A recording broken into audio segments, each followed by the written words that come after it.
Hope everybody had a marvelous Sunday around the world. And for those of you that are in an area that is already Monday morning, well then, sucks for you guys. But anyways, this is a Sunday night edition of Real Steel Sports with James M. Krasniak, live here on Spreaker.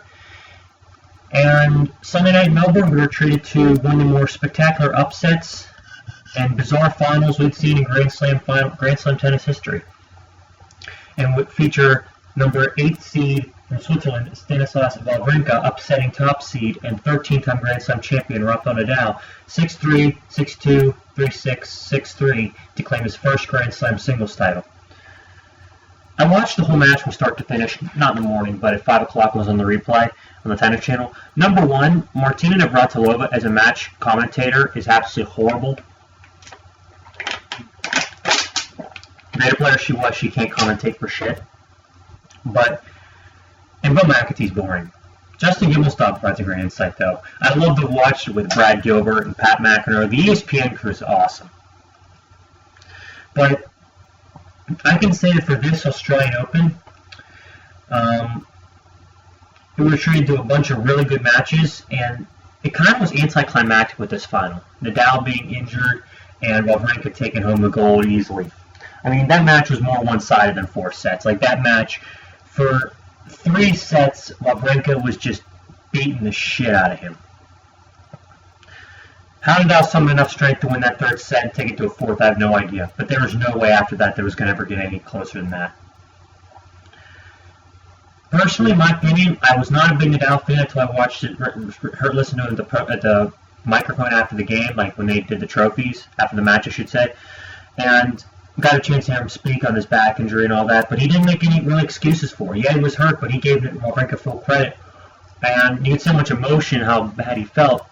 I mean, my dad's been one of the more anti-Nadal people that I know, and I'm not exactly one of his biggest fans either, but hell, the guy put it all out there. He left everything out there, and he didn't quit. He, had too much respect for the sport, and I got a lot of admire him for that. But for the actual final of the match, Wawrinka, from the moment they stepped out in the court, was the better player. And I don't know if Nadal was really getting bothered by his back and early in the match. You can tell his blister was, he still wasn't serving it much bigger than he'd been all tournament, and actually was serving weaker. But, if anything, Wawrinka proved that, he belongs in the conversation with the best in the world. Like, he was, like, there was the favorites for all the majors, like the big guns. Prior to this tournament, you had Nadal, you had Djokovic, you had Murray. In the second tier, you had Federer, Del Potro. I put Federer in that second tier only because of what he's done in the majors lately. And then in that next tier, the possible dark horses contenders, Wawrinka was there. I mean he just, I don't know, just amazing. He just shot up out of a cannon this tournament, beating Joker in 4 and 5 in the quarters, beating Berdych in 4 in the semis convincingly. If you look at the statistics, and then if you look at the match against Nadal today, this match is so lopsided. But what actually won Wawrinka the title? Several things. One, if you just look at the statistics, I'll bring them up. Like for the match,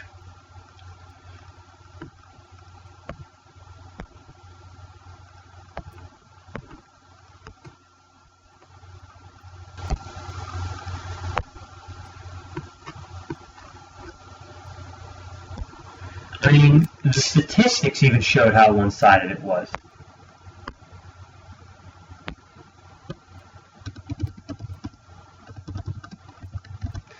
Hold on, just give me a second to upload these statistics and I can really do commentating. Apologize, taking a while. My internet's working a little bit slowly today.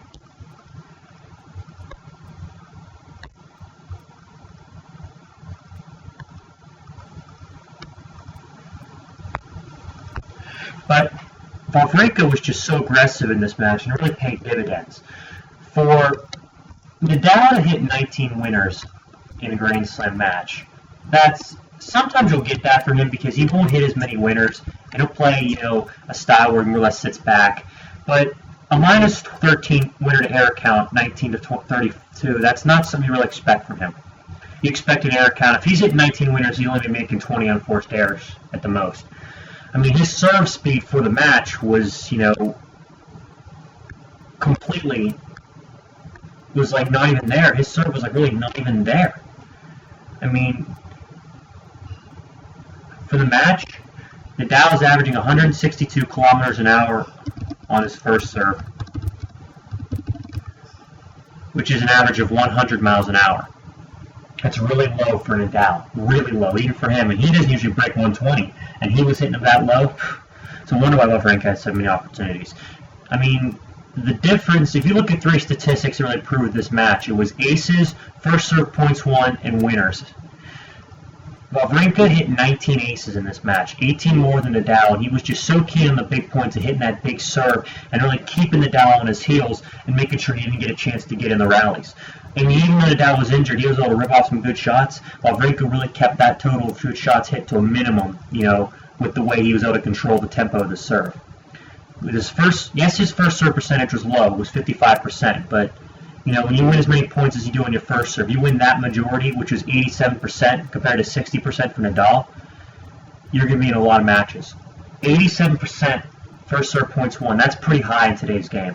I mean, there haven't been total like that since Roddick would get his serve percentage of points won into like the high 80s and low 90s even.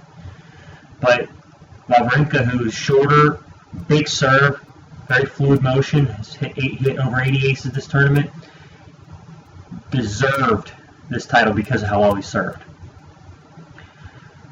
But in my opinion, the stat that's a little surprising was how many more winners Wawrinka hit than Nadal. He hit 53 more winners.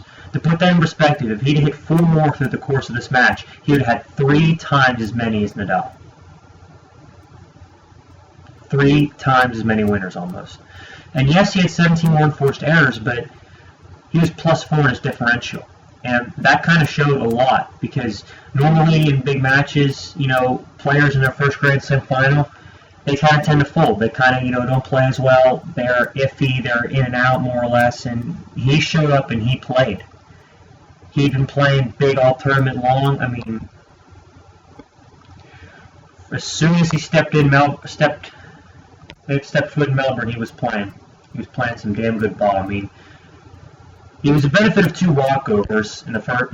It was a benefit of retirement by Golubev, a 4-set winner for Alejandro Fire, who could be a tricky opponent, and a walkover of Rapopisil in the first 2 rounds. Then Robredo in 3 sets was impressive.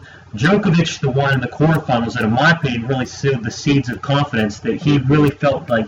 I don't think before that match he felt he could win this tournament, but I think he was taking it match by match. But after that match, I think he could smell that he was close to winning this tournament.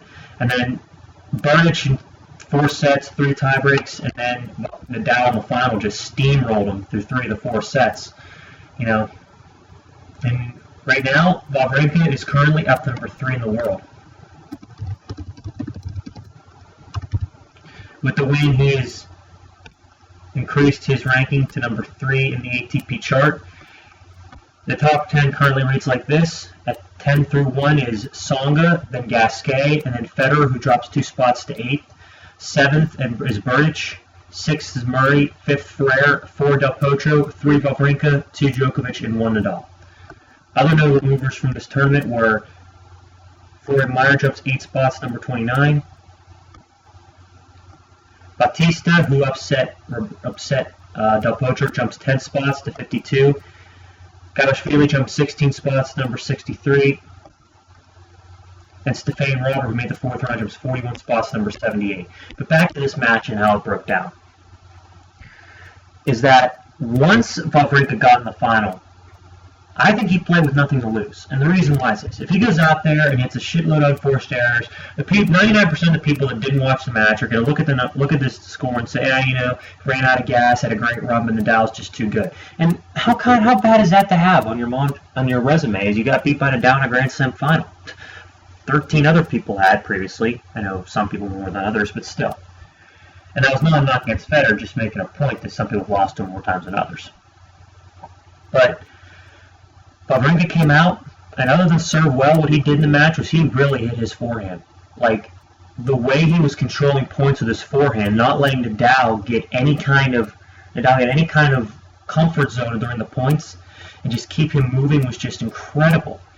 I mean, I've never seen a player dominate Nadal from the back court like Wawrinka has since Soderling beat him at the French Open, and that was forever ago.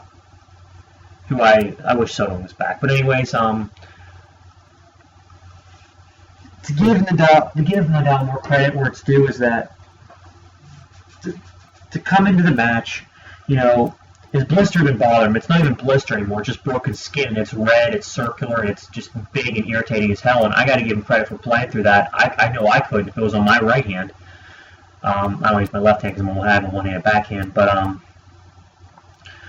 it's incredible for him to do that. And then the back problem for him to continue to fight in the third set. What really started to happen as the match turned around is his serve speed picked up for a little while, because I think what Nadal thought was at some point was, if I can win a set and put a little bit of doubt in his mind, then maybe I can just eat this thing out in 5. Maybe. But I think once Wawrinka proved early in the fourth set, because it wasn't immediately, but it was early in the fourth set, Nadal's serve speed started to plummet again. And it was back into the 80s and 90s. As opposed to being in the hundreds and hundreds and even 120s prior to that.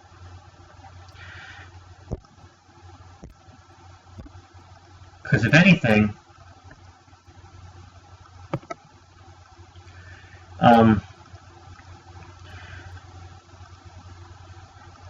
I also have to comment, it just showed that once Wawrinka got, a few games under his belt in the fourth set, the deciding set, and he just proved he wasn't going to go away, I think Nadal realized then that he wasn't going to win it.